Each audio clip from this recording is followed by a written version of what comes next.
الرجيم من همزه ونفخه ونفثه بسم الله الرحمن الرحيم إن الحمد لله نحمده ونستعينه ونستغفره ونعوذ بالله من شرور أنفسنا وسيئات أعمالنا من يهده الله فلا مضل له ومن يضلل فلا هادي له وأشهد أن لا إله إلا الله وحده لا شريك له وأشهد أن محمدًا عبده ورسوله أما بعد فإن خير الكلام كلام الله وخير الهدي هدي محمد صلى الله عليه وسلم وشر الأمور محدثاتها وكل محدثة بدعة وكل بدعة ضلالة أجارنا الله من النار.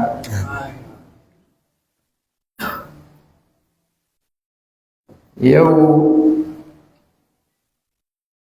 zan yi karatu ne cikin wata sura. Suratul Isra'i tana nan ta yi ga azumi. Ci gabanta don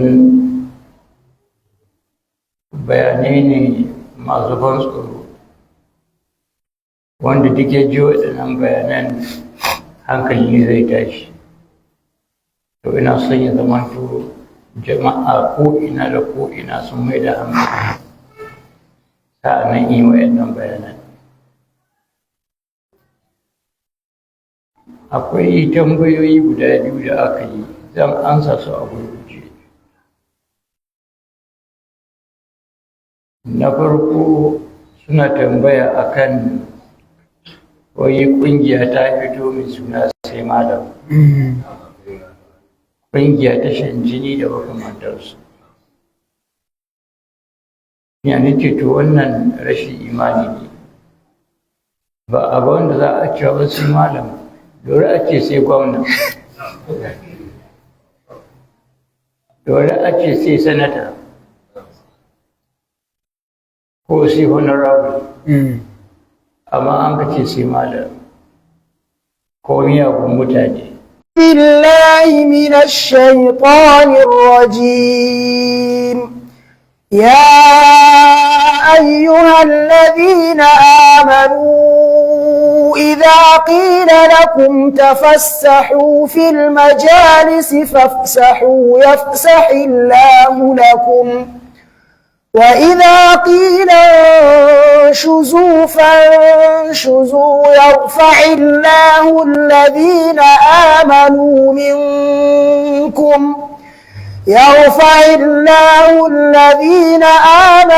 منكم والذين أوتوا العلم درجات.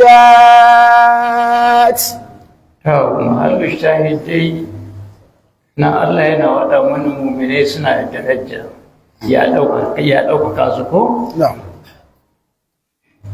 Sannan na biyu ko cikin musulmi ɗin mu'minai akwai waɗanda an na sama su ake kira malamai su Abubakar as-Siddiqul Akbar su Umar al-Faruq su Usman bin Affan su Ali bin Abi Talib ka gangaro har irin su Imam Malik, Imam Shafi'i, Imam Ahmad, Imam Ahlus Sunna wal Jama'a, Ibn Hajar al-Asqalani da ire-iren su ne malamai waɗanda suka cika sunan malanta ma. Mu yanzu ma ko suna almajirai ba mu yi da cikawa ba. Don haka sai a ce sai malam, to na canza musu suna ba sai malam ba sai gwamna.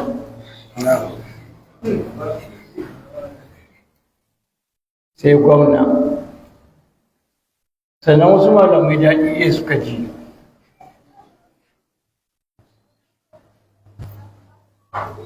Suna tunanin da wani aiki. to ai kalmar malam suna ne ga mamme, ba suna ne na yanka ba. Suna ne ga mamme. Duk wani wanda ya ɗauka ƙur'ani ya karanta, ya yi tafsiri, ya karanta ta hadisai, kai duk wanda ke iya karantarwa ana iya itilaki wagga kalmar ta malam gare shi. Da haka yaron bari kuri akuya kataka mazaki. Allah maɗaukakin sarki ya sauwaƙa mana wannan al'amari.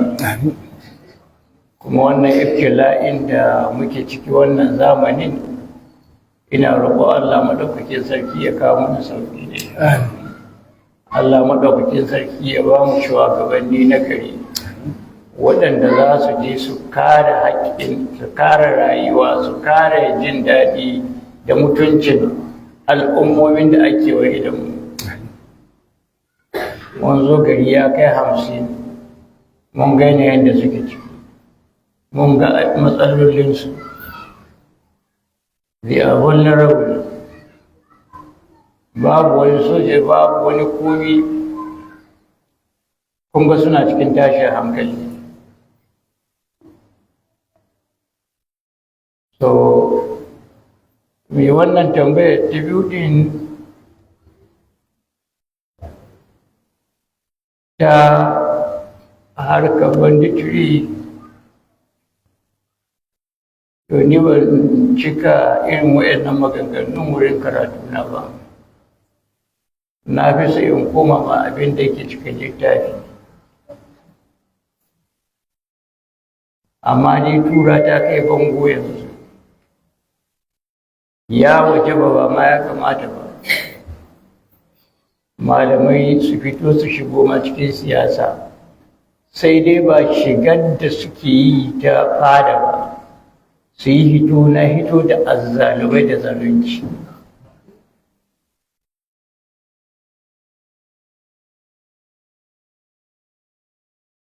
Sai malamai kima su ta ƙaru kuma al'umman su samu sauƙi.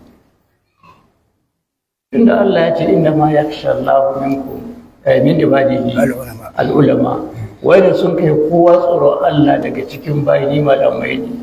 Ashe ko kun kasa wanda sun kai kowa tsoro Allah su jagorance ku yi riba. Shi yasa sahabbai annabi ya rasu ba a ko kai ga turbuɗe shi ba, amma sun ka naɗa shugaba. Abdulus Sahaba wane ne? Abubakar as-Siddiq al-Akbar.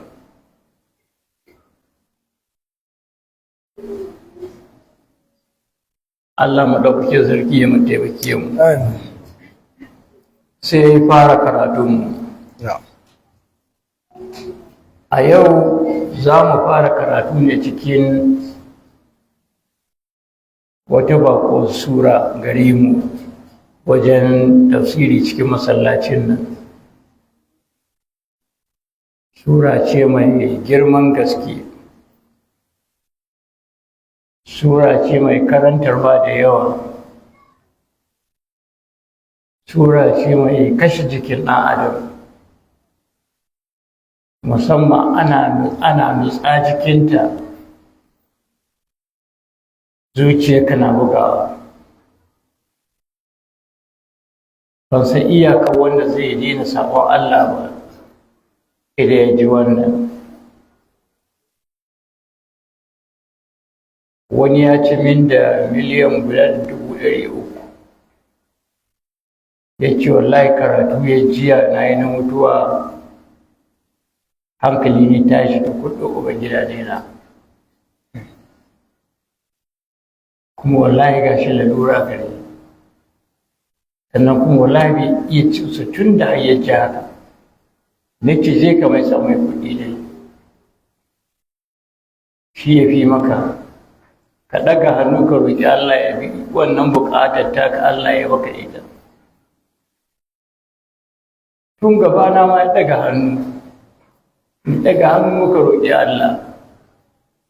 Da ya kai wa mutumin ga miliyan da 300 ya mai bayani, sai mutumin ya cika mai 700 sun ka zama miliyan 2 ce ka ɗauka.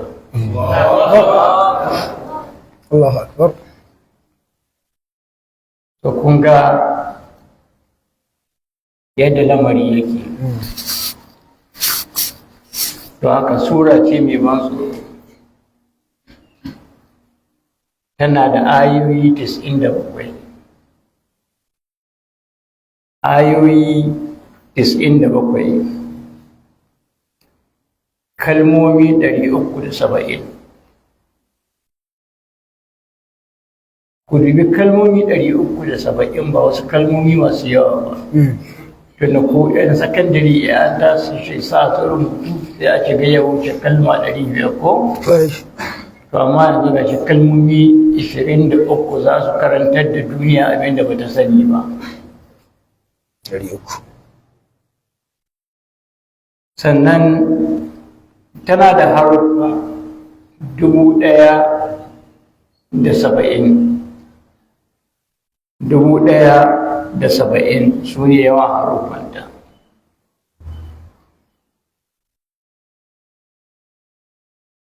Kuma abin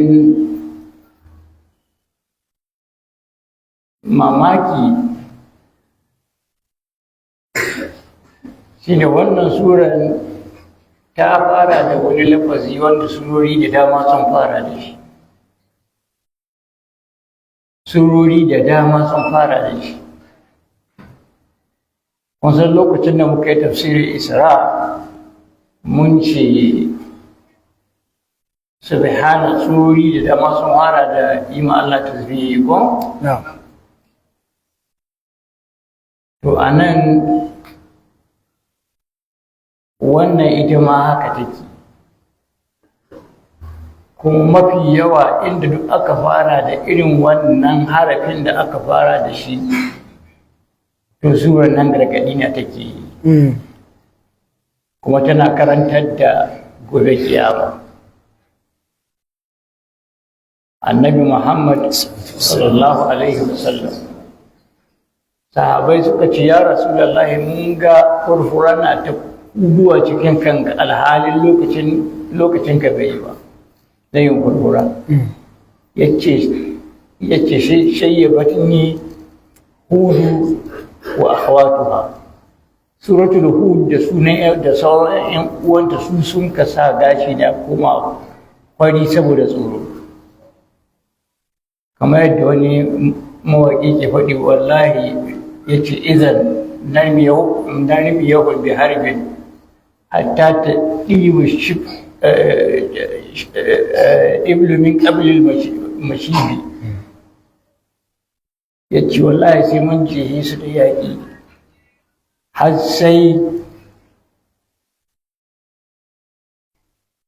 har sai jariri ya yi hurhura, hatta shabbata abin nan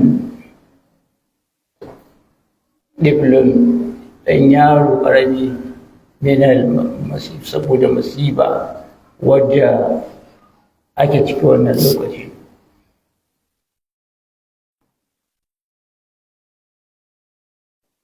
Akwai surorin da suka buɗe da wannan lafazin na iza, lafazin iza wanda in ya tasafi limazi gaba yana mai shi mazari, yana cikin muqallibatul madi mudari. Duk inda ya koro iza, duk inda iza ta koro fi'ilil madi to ta mai shi fi'ili hadiri ko kuma fi'ili wanda zai zo gaba, shine fi'ilin mudari ko ba wanda ya wuce ba. To muna da surorin da sun ka buɗe da iza da yawa. Misali, iza ja'aka al-munafiqun. Bismillahir Rahmanir Rahim. Idza ja'aka al-munafiqun qalu nashhadu innaka la rasulullah والله يعلم إنك لرسوله والله يشهد إن المنافقين لكاذبون. kun ga shi ma wanga gargaɗi ne ake yi ko iza sannan idan muka zo idan sama'un fatarat إذا السماء انفطرت. to kaga in sama ta tsatsage lokacin sama za ta yi shawar kamar fata akuya ta buɗe ta rika tana ɗiga kamar darma har sai sama ta ƙare ita kuma ƙasa Allah maɗaukakin sarki ya shimfiɗa ta annabi ya ce za ku tashi ne da fa'in ƙarƙare ga miƙaƙƙen ƙasa wadda babu tudu babu rahi cikinta babu dutse babu komi nan ne za ku tashi da mutum ya duba ya ga yanayin da ake ciki to ya san da cewa bai aukuwa ta auku sannan muna da idan sama'u shaqqat إذا السماء انشقت. to kun ga idan sama'u shaqqat shi ma idan sama ta tsage saman za ta tsage babu ko shakka bi nasil qur'ani kuma ba wanda isa ya musun cewa sama za ta tsage to akwai irin waɗannan zai yawa kamar idza jaa nasrullahi wal fath إذا جاء نصر الله والفتح ورأيت الناس يدخلون في دين الله أفواجا فسبح بحمد ربك واستغفره إنه كان توابا. to kaga ita ma wannan wani na take tana faɗa ma annabi a lokacin da ya ga mutane suna shigowa musulunci yadda ya ga mutane na shigowa musulunci a hankali ya ga kabila kaza ta musulunta kabila kaza ta musulunta to ya tabbatar da cewa ajali ne ya zo ƙarshe ne ya zo don dama shi zaɓi aka ba shi ba irinmu ba ne kai tun kana cikin ciki an yanka maka kwana nawa za ka yi to shi annabi ba a yanka mai ba sai da ya zo nan duniya an ka zo an ka ce mai shin kana son a baka dawwama cikin duniya da makulli na taskar duniya ka buɗa ka ɗebi zinari ka ɗebi fetur ka ɗebi komi ko ko kayan son cikin jama'a maɗaukakiya annabi ya kama ambatawa Allahumma fir rafiqil a'la Allahumma fir rafiqil a'la Allahumma fir rafiqil a'la ya Allah na fi son cikin jama'a maɗaukakiya bisa ga wannan duniya wadda take ƙasƙantatta ba ta kai darajar ko fifikin sauro ga wurin Ubangiji ba. Idan aka ce maka menene mafi rashin daraja ce duniya.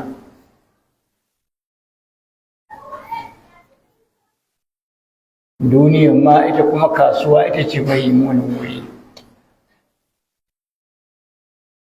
Ga nan gari ya koma kasuwa ko ina ko?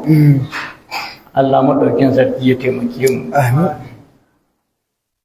To wannan surar a takaice ita ce suratul waqi'a. Suratul waqi'a.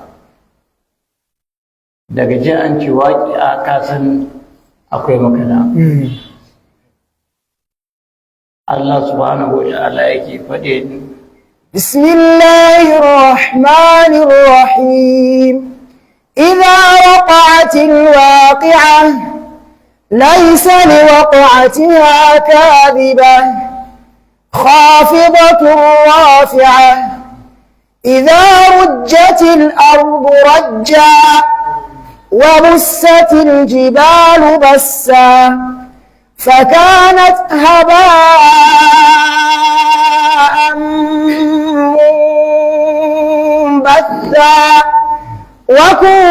وكنتم أزواجا ثلاثة. ai yayi konan kada a ambaci azwajin din nan. كرمك الله.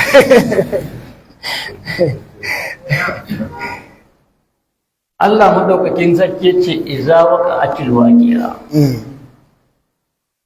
Alwaqi'a Ibn Kasir yace suna ne na kiyama. Suna ne na kiyama.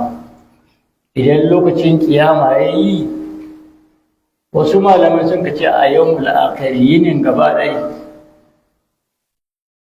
Don ba duk yini a kiyama ba, akwai sadda mutane suke nil dawa ga Ubangijinsu, ina nan cikin suratul Jathiya. Ko kana iya kama da shi Allah. وترى كل أمة جاثية كل أمة تدعى إلى كتابها اليوم تجزون ما كنتم تعملون. Kaga mutane za su yi nil dawa na shekaru dubbai ba tsaye ake ba. To akwai lokacin da ake tsaye ga mutane tsaye ga rana. Rana zafi gare ta kowa ya sani. Tsakaninmu da rana kilomitoci ne waɗanda suke masu yawa. Miliyoyi, amma tare da haka zafin tana isowa gare mu. Kuma wasu sun fi mu zafi. Sannan wannan ranar da kuke gani tana da zafi kamar ana fashe bumabumai a cikinta. Wanda duk ya yi sama ya ɗaukaku ya ɗan kusance ta inda ba za ta iya ƙuna shi ba. Domin da ka matse mata to kai an gama da kai. To zai je fashewa bumabumai ta. Ya fi bom ɗin da aka kera nan duniya ana fashewa. Illa akwai wani guri wanda tsakanin rana da duniya, wannan wuri is vacuum, babu iska wuri. Shi kuma sound travel in air. Sound traveling in air. Wanzu muna da mechanical waves, muna da electromagnetic waves. To, in mun lura rana zafi gare ta. Ruwan zafi ko bi zafin su 100 degrees Celsius suke. Ko bi zafin su. Idan na ɗauko bokicin ruwan zafi ne tafasashi ne watsa matsaka.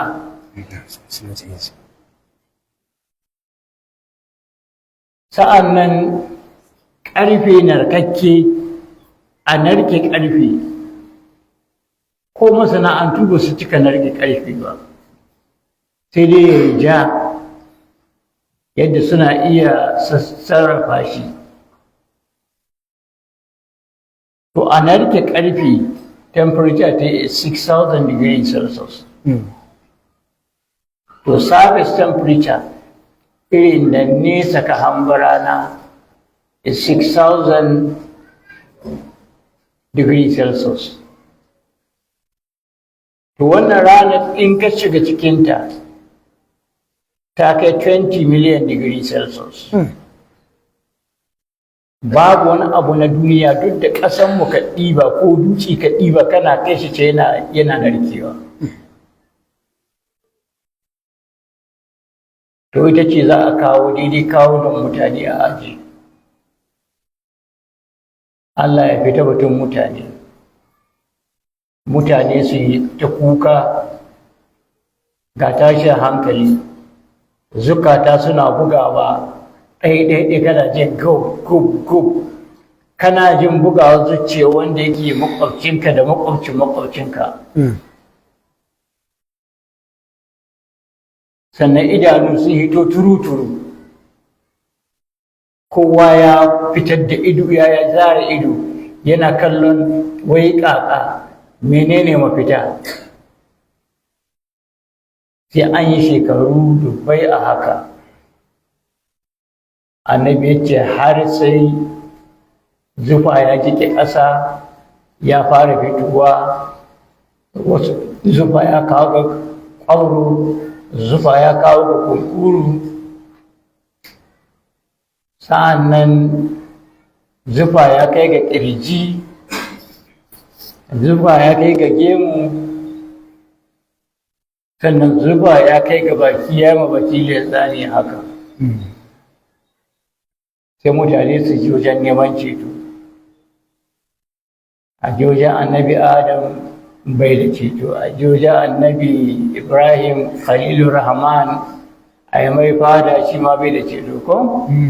A ta wajen annabi Musa wanda ya magana da Allah ba tare da tafinta ba, shi ma ya ce bai da ceto, shi ma tsoron yini ya kai. A je ba annabi mu Isa alaihi salatu wassalam ya ce wallahi bauta aka yi abin nan yana bani tsoro, ina dibe da zan huskantar ubangiji na. Sai a joji annabi Muhammad sallallahu alaihi wasallam sai ce ni ke da ceto, ni ke da ceto, ni da ke da ceto, ku zo in cece ku. Sai annabi ya je ya yi ma Allah kirari, wannan kirarin da ya ma Allah ko shi a rayuwar nan ta duniya ya ce bai san shi ba, sai wannan lokacin Allah zai mai ilhama ta wannan zikiruran waɗanda zai yi, sa'annan ya yi su, sai Allah maɗaukacin sarki ya ceci kowa. Amma fa duk da haka nan ba duk duniya a tsaye kusa ga ranar ba. Hafizin Ƙur'ani wanda ya tsare Ƙur'ani na ya yi mai abin nan inuwa. Inuwa Ƙur'ani ko ecin duniya bai sayanta ba. Wasu na can kuma suna karatun suratul Baqara. Ita ma tana yin wannan, ta zo ta tsaya al-Baqara, sanyi na sai yin baka su. Ilayen akwai wani ɗan rage sayan ka rage ko? Sannan akwai wasu na can ƙarƙashin al'arshin Allah. Suna tafira su annabi Muhammad sallallahu alaihi wasallam, su annabi Ibrahim, annabi Musa,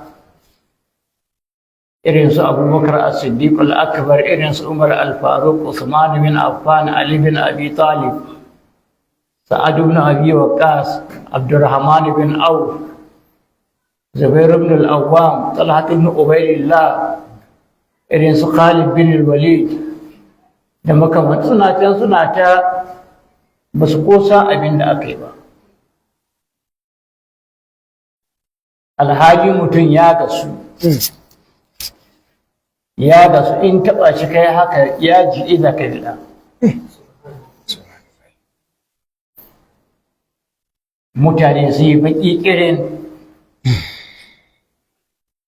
Wasu malamai suka ce ana nufin da yawmal qiyama.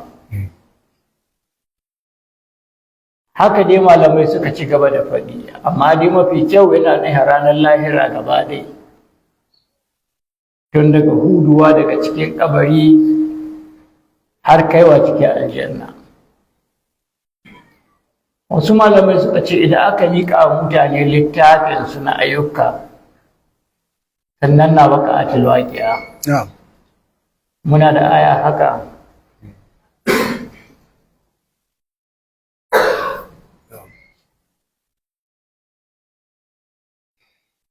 Ta wannan suran ta fara da idza waqa'atil waqi'a. Idan mai aukuwa za ta auku, kiyama za ta tsayu, yace laysa liwaqatiha kadhiba. Sannan babu wani abin ƙaryatawa game da ita. Game da faruwar kiyama babu wani abu na ƙaryatawa. Ai kuma kuna mutuwa ana sa ku cikin ƙasa.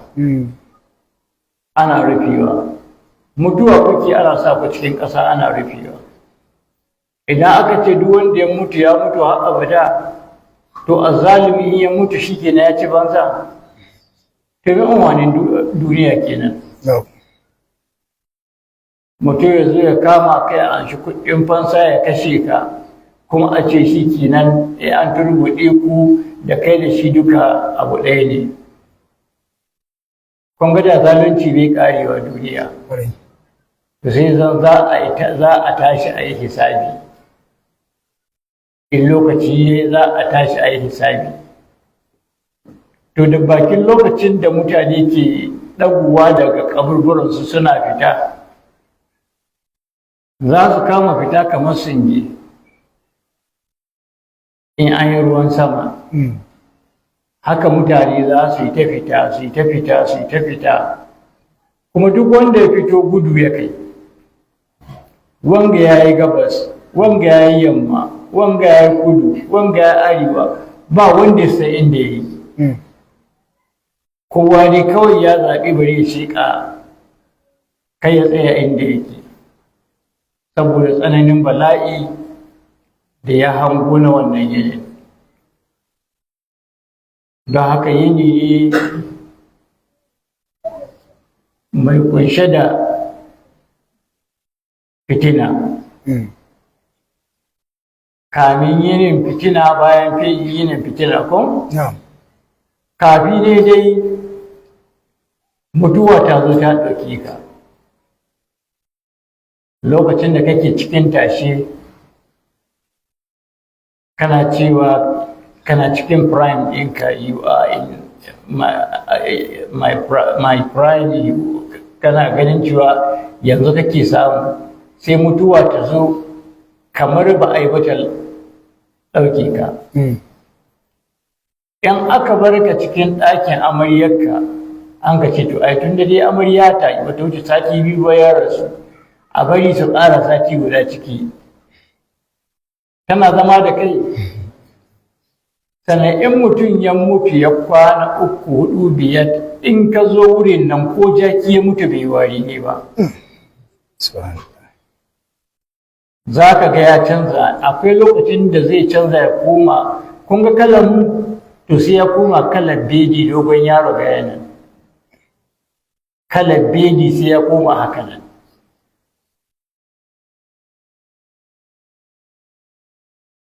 Sai ya koma wannan haka nan. Akwai scientific researches wayanda an kai kan wannan, ba shi ne muhallinmu ba. Mutuwa ga ta zo ɗaukarka, mala'ikun azaba su zo su zare ranka. Wajen zarar ran babu tausayi, babu imani. Aikin Allah ne kuro. Ko balle ka ce Allah ku raga in ko ku mimmi ko ku mimmi. Allah madaukakin sarki ya ma ba mu labari wannan zai'ati. Bismillahir Rahmanir Rahim. والنازعات غرقا والناشطات نشطا. To kaga Allah yana rantsuwa da mala'iku masu zara rayukan kafirai da ƙarfi. Za a ɗibi rayuwar nan, duk ciwon da ɗan adam ya taɓa ji tun lokacin annabi Adam har a tashi duniya, a haɗe ma shi kai ɗai bai kai ga raɗaɗin mutuwa ba. Wani mota ta take kai ne, wani ya faɗo da can tsololuwan saman gida mai hawa 30 ko 40 ya faɗo, wani wata dabba ta kama shi ta cinye. To duk a haɗa ciwon da kowa ya taɓa ji duniya, a aje shi gefe, a aje ciwon mutuwar kafiri gefe. To za ka ce musibar nan ta duniya wadda mutane suka gani, ai firiji ne, ai wani wuri ne na jin daɗi, na holewa. To haka za a fizgi rayukansu da ƙarfi. In ku musulmi ne fa. والناشطات نشطا Allah ce yana roƙon ina rantsuwa da waɗanda suke ɗiban ran muminai da sauƙi suna ɗaukar rayukanmu da sauƙi iya sauƙi to amma jinsin mala'iki da jinsin ɗan adam ba gudana ba. Allahu Akbar. Jinsin mala'iki yana da wahala ɗan adam ya jure shi duk yadda ya yi ma sauƙi nan za ka je shi wuya.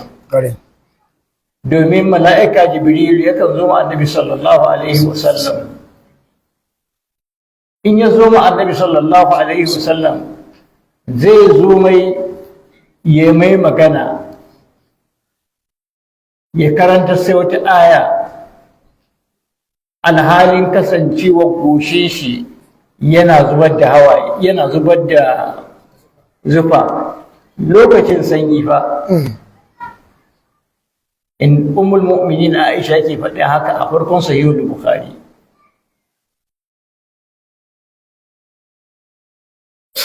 Mu dubi zaruntaka annabi duk da haka nan wahayi na aka yi mai amma sai ya ji zufa. Yace ashaddu gare shi shine wanda zai jin kamar an ruwe mai kunne da ƙararrawa. Hankalin shi ya tashi. Sahabai kowa ya zauna ya nuna kai ƙasa ba mai tasowa sai an gama wahayi annabi ya daga kai ne ya ce Allah ya ce muku kaza Allah ya ce muku kaza. Allahu Akbar.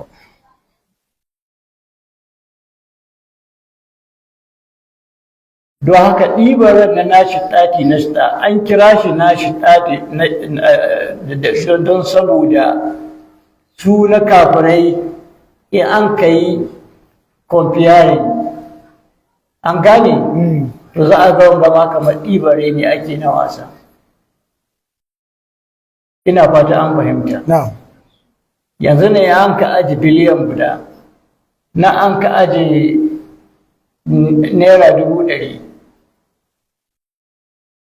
sai ka ce kai waɗancan ai ba kuɗi ba ne. In ka kalli damin waɗanda sai ka ce waɗancan ai ba kuɗi ba ne. To haka nan in kaga mutuwar kafuri kaga ta musulmi za ka tabbatar da cewa lalle mutuwar kafuri bala'i ce. Su ko mu'mine wal nashiqati nashta za a ɗauki rayuwarsu da nishaɗi gwargwadon aikin ka gwargwadon yadda za a yi maka nishaɗi. Amma duk da annabi sallallahu alaihi wasallam wanda ya fi kowa imani a duniya wanda Allah ya fi so bisa ga duniya gaba ɗaya da duniya za ta tattaɓe annabi mutanen duniya su taru su tarma annabi Allah ya fi son ya watsa duniyar gaba ɗaya da a taɓa annabi.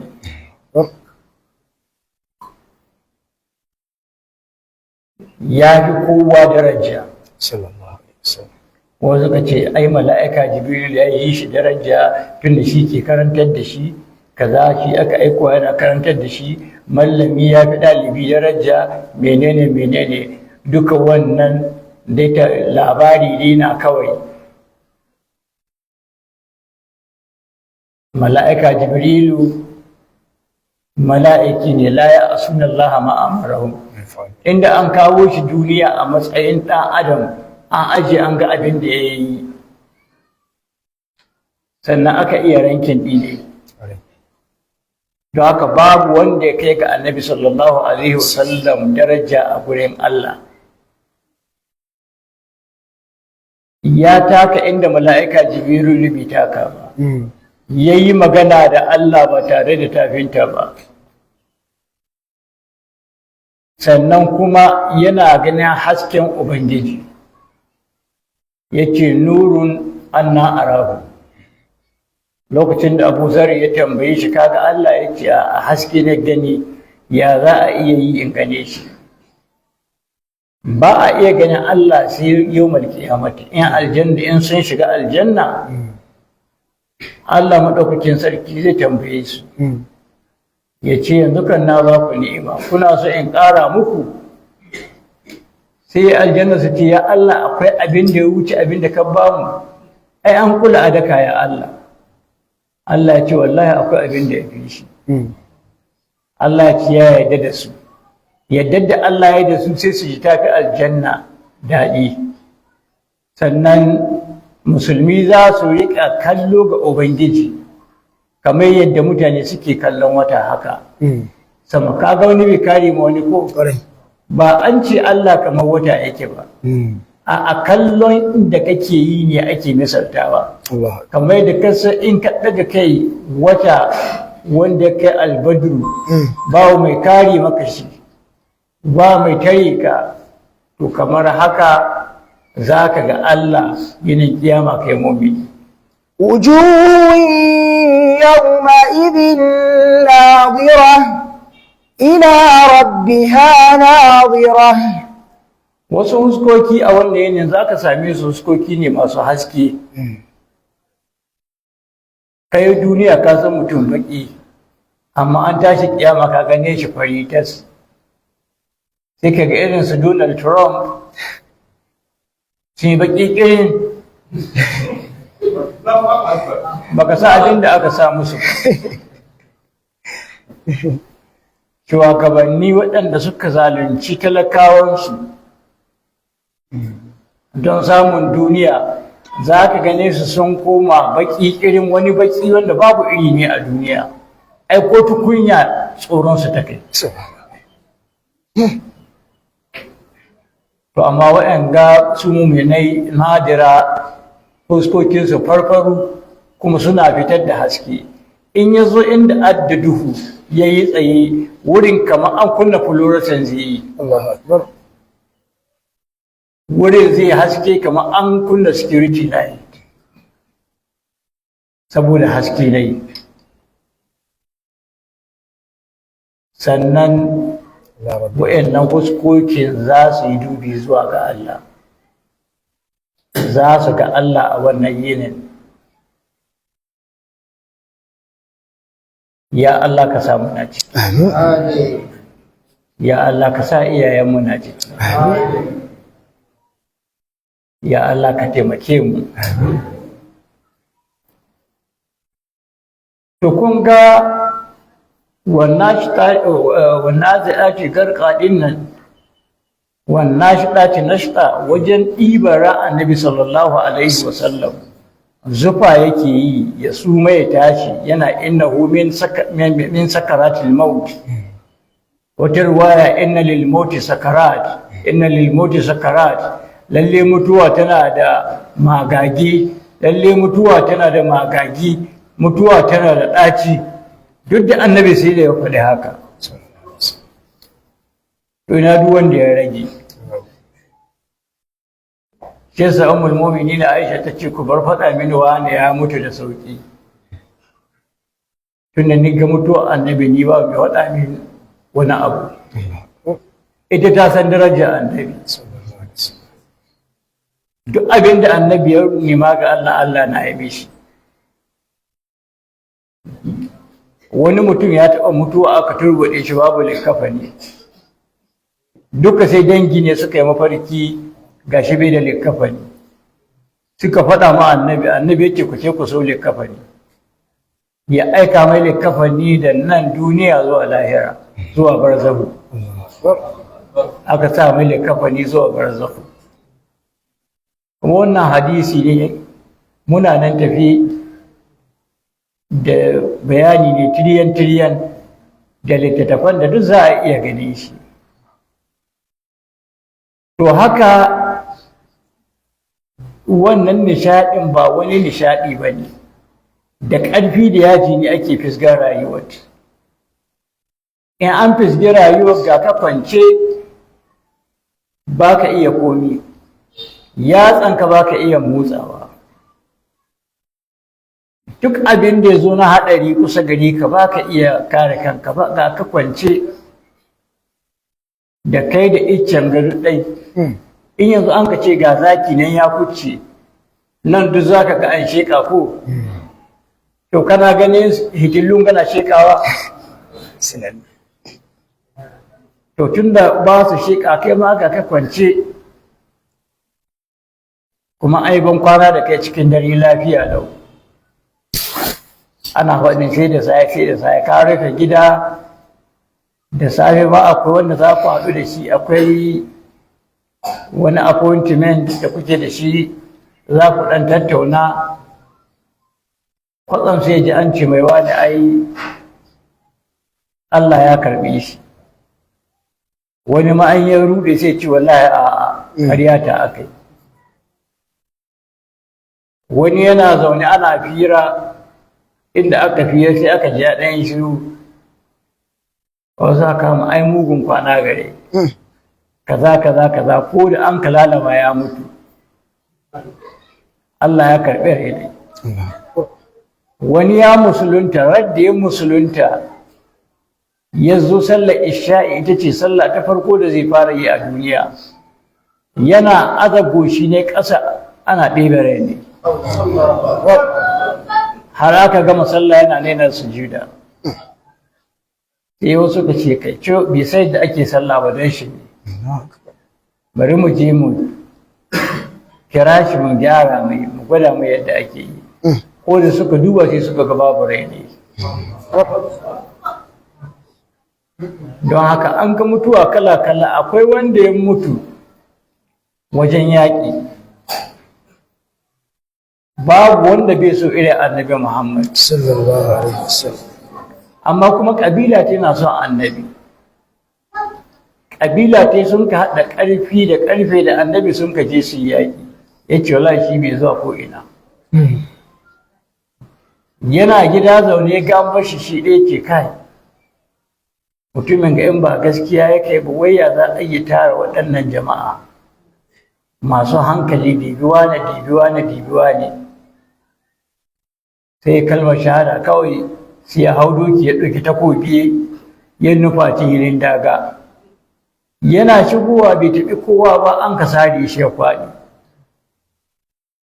an zo ana tsintar gawaki sai wasu ka ce dibi matsiyaci sai annabi ya ce a'a ya ce wallahi da aljanna ne mata wa lam yasjud lillahi qat shi na ya mutu bai taɓa bauta ma Allah bai taɓa wa Allah sujuda ba sallah ko guda bai taɓa yi ba amma kuma da aljanna ne to daga nan yan uwa sai su fara shirye-shiryen likkafani a je a sau likkafani ɗan da nan duniya yan cika sa shi kana kyama sai a ɗauka a sa bayan an yi wanka masoya yan uwa suna ta gaggawa sun ɗauki gawa sun fito da ita jama'a unguwa duka an faɗa musu cewa wani Allah ya mai cikawa wani Allah ya mai cikawa su zo su gilma shi su yi mai sallah kuma wallahi kowanne ɗaya daga cikin mu sai ai mai haka kuma ranar wallahi tana tafi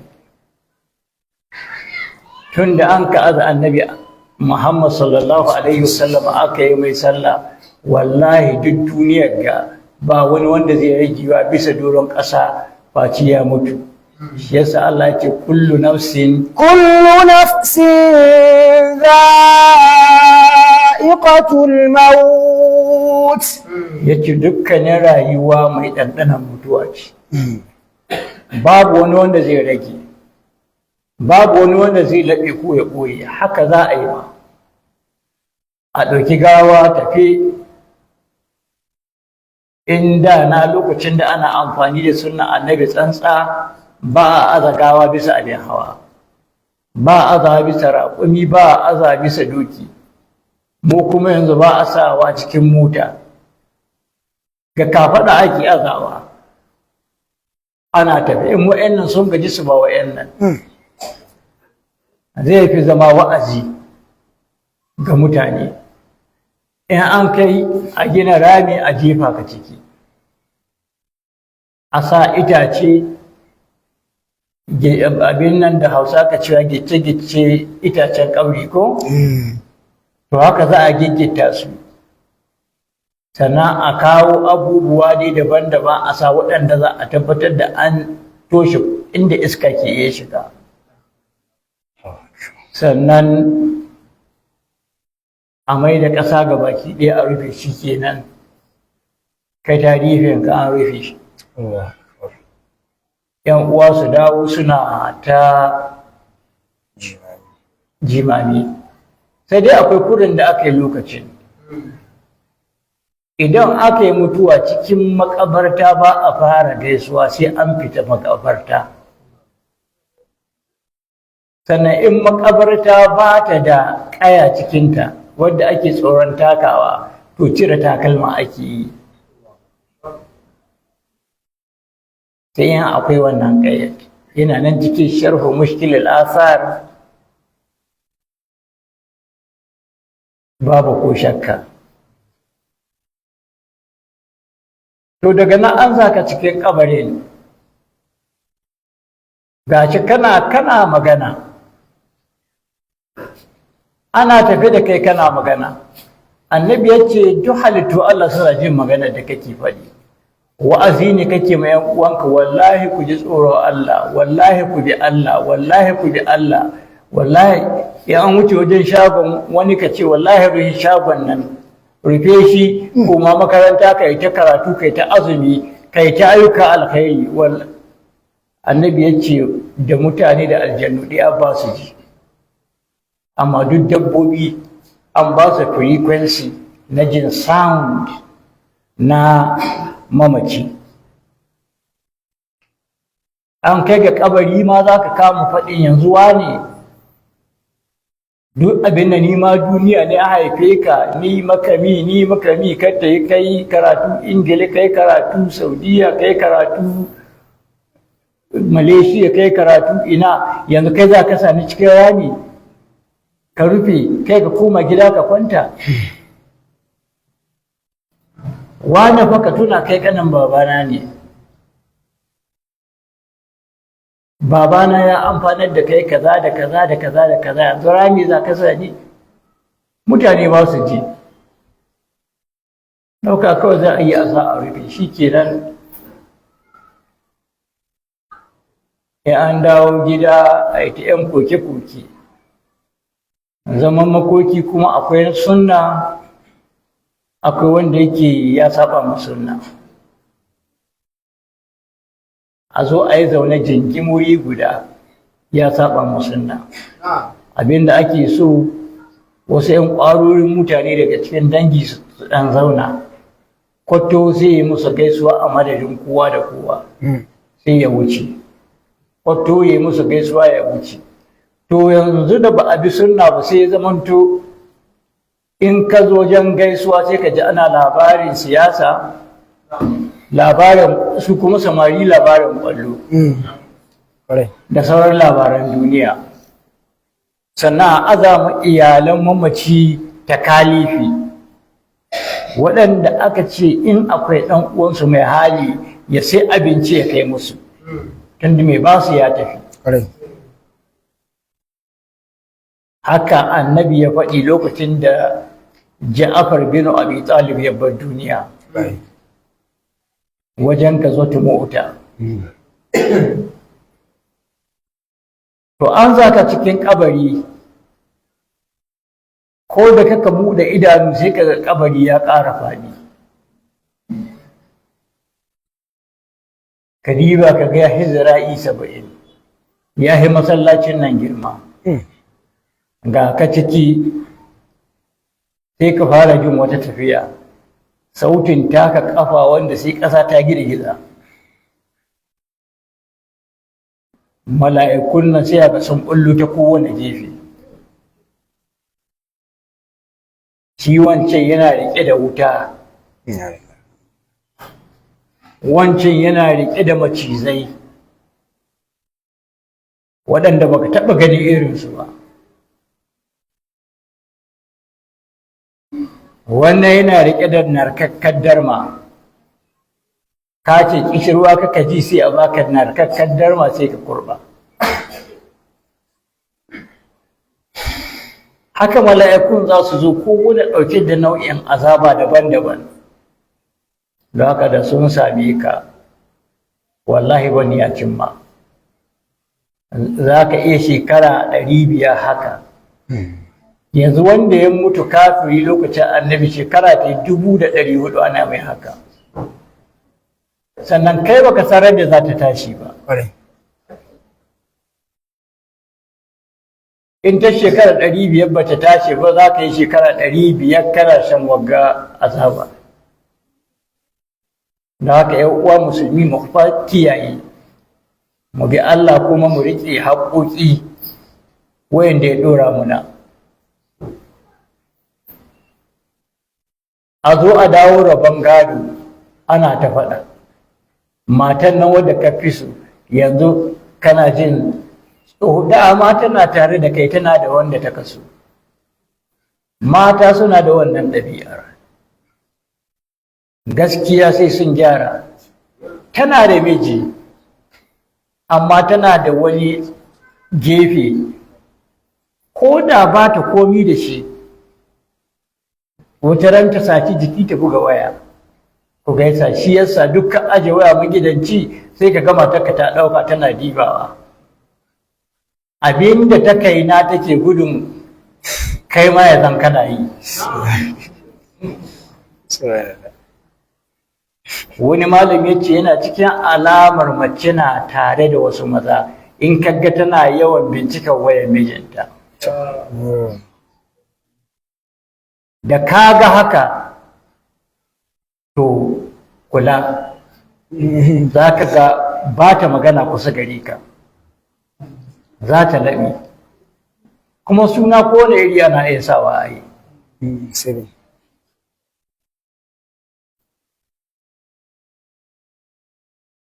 To kaga babu riba a nan. To ana cikin kabari ana shan azaba, yana jin kamar ya fi kowa shan azaba, sai kwatsam a yi busa cikin ƙafo, kowa ya miƙe, sai ka kowa na fitowa cikin kabari yana kakkaɓar ƙasa. Kwaddi biyu ne na ƙiyama, duk da kalar yanayin ba haka take ba, kalar bala'i ce. Kwaddi ba yadda yanayin yake, sai ce man ba a sana min marqadina hada. قالوا من بعثنا من مرقدنا هذا ما وعد الرحمن وصدق المرسلون. Sai su ce, wa ya tashe mu daga wannan wurin kwanci mai daɗin kwanci, tsadaddan hotel ya kawo mu wanga wuri, wai duk azabar da aka mai waccan. Akwai maciji na nan cikin kabari ya naɗe shi yana sara ne. Annabi ya ce in ya sara bai samu ba, ya sare ka bai samu ba, kana Makka sai ka ji dahi ne.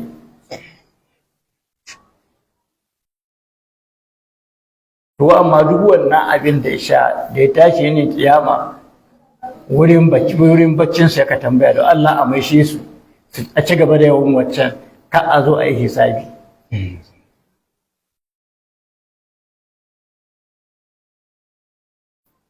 Ya yi tambaya sai a bashi amsa a ce haza ma wa adar rahman. Wannan shine abin da Allah mai rahama yayi wa'adi, yayi alƙawali cewa zai faru. Manzanni suka zo suka karantar da ku, wasu manzannin kuka kashe, wasu kuka ƙaryata, wasu kuka kore. To wasu daƙal mursalun, manzanni sun yi gaskiya, sun faɗi abin da Allah ya aiko su, kuma gashi yanzu kuna gani. Ko ba mu ya hana a yi muku hukuncin da ya cancance ku, sai dai wata rahama ta Ubangiji.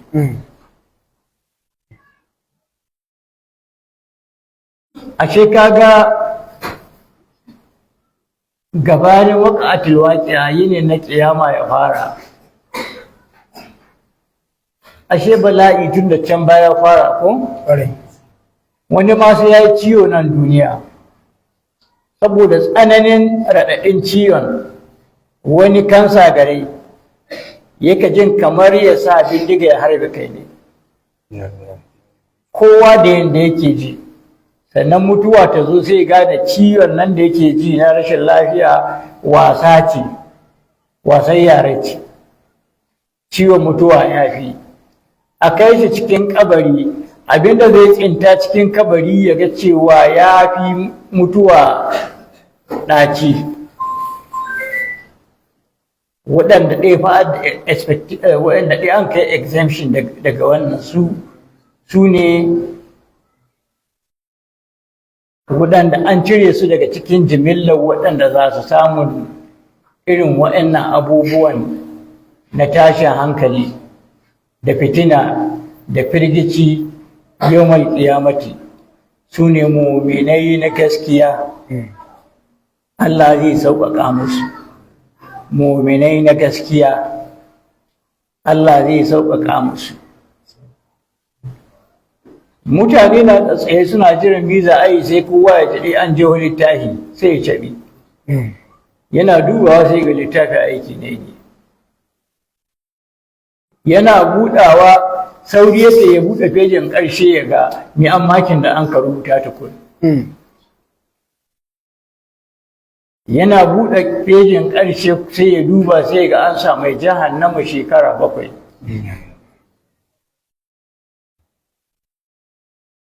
Ko a rubuta mai jahannama madawwamiya. ‘Yan musulmin ƙwarai na kuma sai a rubuta mai aljanna ɗaukaka a matsayi kaza.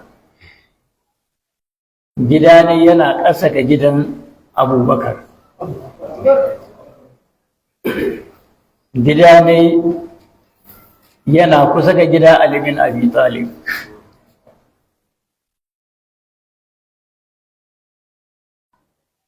Bai jin wata yasassun magana ciki, bai jin wani abu ciki, lafiya lau. Gari ya yi daɗi an kashe mutuwa. Duniya ta yi daɗi an kashe mutuwa ko? To kama haka ne. Da haka ‘yan uwa musulmi mu yi ƙoƙari mu gyara. Tun ɗazu ana nuna mini lokaci.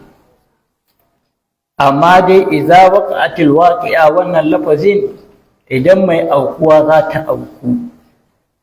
To za mu tashi laisa liwaqatiha kadhiba. Bai zamo abin ƙayyata ba, babu dalili, babu mana ƙayyata wannan yinin. Ya wuce a ƙayyata shi. Allah ya ce inna sa'ata atiyatun. Inna sa'ata atiyatun akadu ukhfiha litujza kullu nafsin bima tas'a. Wannan a cikin suratul Taha kenan ko? Cewa kowace rana ko abin ga kowace rayuwa Allah madaukin sarki sai ya karbe ta. Kuma sa'a gaskiya ce, yini na kiyama gaskiya ne, babu shakka ciki ne, domin a saka ma kowace rai da abin da ta aikata. To sannan na za ka sanin wa aka ce ma annabi Muhammad sallallahu alaihi wasallam. Wallahi sai an samu mutane cikin mari masu laifi, an kawo bakin kofa wuta annabi ya gitta. Allahu akbar. Ya ce ya Allah wa'in ga al'umma ta ne. Dibi huskokinsu suna alwala. Diba ka gani ya Allah al'umma ta ne. Kuskure ne suka yi, Allah ka yahe musu. Allahu akbar. Allah ya ce ya Muhammad ba ka roƙona komi in hana ma. Don haka na yafe musu a kai su aljanna. Ya koma wasu an samu su maruruwa su ma ya sake haka. Kai annabi har wuta sai ya tsamo mutane. Ciki sun shiga wuta kuma ya tsamo su. Ya ce ya Allah wa'yanga ai sun taɓa yi maka wani abu kaza. Wannan an taɓa taimakon masallaci ya ɗauki duk abin da gare shi ya basuwa. Wannan an taɓa taimakon gina makaranta ya ɗauki abin da gare shi ya basuwa. Wannan fa wata tsohuwa gobe Allah ta zo tana bara ya ɗauka ya bata. Don haka ya Allah wannan ko don aikin da a gafarta mishi. Sai Allah ya gafarta mishi a fitar da shi. Mai karatun ceto nan wurin ko? Ceto kaloli ya akwai. Kamin akwai wuta da kuma in an kai wuta. to sa'a gaskiya ce Allah ya ce akadu ukhfiha na kusa in boye ta litujza kullu nafsin ma tas'a domin a saka ma kowace rai abin da ta aikata. Allah zai ɓoye kiyamati mutane su rudu su yi ta abin da suke duniya saboda an ɓoye musu kusancinta ga ta kusa gare su kuma ga mutuwa man mata faƙad ƙama ƙiyamuhu amma ba su ji. Ka haka Allah maɗaukin sarki ce iktarabat linnasi hisabuhum wa hum fi gablatin muridun. Za mu tsaya a nan insha Allah ta'ala. Ina roƙon Allah maɗaukakin sarki ya ba mu zaman lafiya da aminci a cikin ƙauyukanmu da biranenmu. Ina roƙon Allah ya ba mu arziki da rahama ta yi ƙauyukanmu da biranenmu. Ina roƙon Allah, ya Allah ka san duk buƙatocinmu Allah ka biya mu da su. Waɗanda mahaifansu suka riga mu gidan gaskiya Allah ka gafarta musu. Waɗanda suke raye kuma Allah ka ƙara musu tsawon rai ka ƙara mu rayuwa albarka. Allah duk wanda ke wannan wani Allah ka azurta shi, ka azurta zuriya ta ya zamanto bai talauci har abada, kuma dukiya wadda za ta zama sabil, za ta zama hanya ta shiga aljanna gare shi. Allah ka gafarta muna duk zunubanmu. Mahaifayenmu da suka riga mu gidan gaskiya Allah ka gafarta musu zunubansu. Ka haskaka kaburburansu, ka haskaka kaburburansu. A zaluman shugabanni waɗanda suke taimakon masu kashe mutane, suna taimakon 'yan bindiga da ƙasashen turai. Ina roƙon Allah don girman ƙur'ani, ya Allah kai mana magani. Duk da yake ga azumi ai zan faɗi suwana. Ga azumi in an zo suratul Isra'i ai zan jawo har sai an rushe Kaaba. Zan jawo kuma in tawawwan ga zamani da muke ciki, me ke faruwa ciki ne. Zan ba ku labarin har baitul Dujjal ma an gina mai gida yanzu haka. Wallahi akwai baitul Dajjal. Ina da printer mai kala, ina iya printing copies babu iyaka in ba su ka je duk inda za ka na duniya ka tambaya ka ce gidan wana, gidan Dujjal na an ka gina. To ya Allah, irin waɗanda shugabannin ka yi muna nisa da su, ka kawo muna waɗanda suka san haƙoƙan jama'a, waɗanda suka riƙe alƙur'ani da sunna, waɗanda dare da rana addini suke son ya ci gaba, al'umma ta samu sauƙi. Rabbana atina fid dunya hasana wa fil akhirati hasana wa qina azaban nar. اللهم صل على محمد وعلى ال محمد كما صليت على ابراهيم وعلى ال ابراهيم انك حميد مجيد. وبارك على محمد وعلى ال محمد كما باركت على ابراهيم وعلى ال ابراهيم انك حميد مجيد. الحمد لله رب العالمين الرحمن الرحيم مالك يوم الدين اياك نعبد واياك نستعين اهدنا الصراط المستقيم صراط الذين انعمت عليهم غير المغضوب عليهم ولا الضالين. سبحان ربك رب العزة عما يصفون وسلام على المرسلين والحمد لله.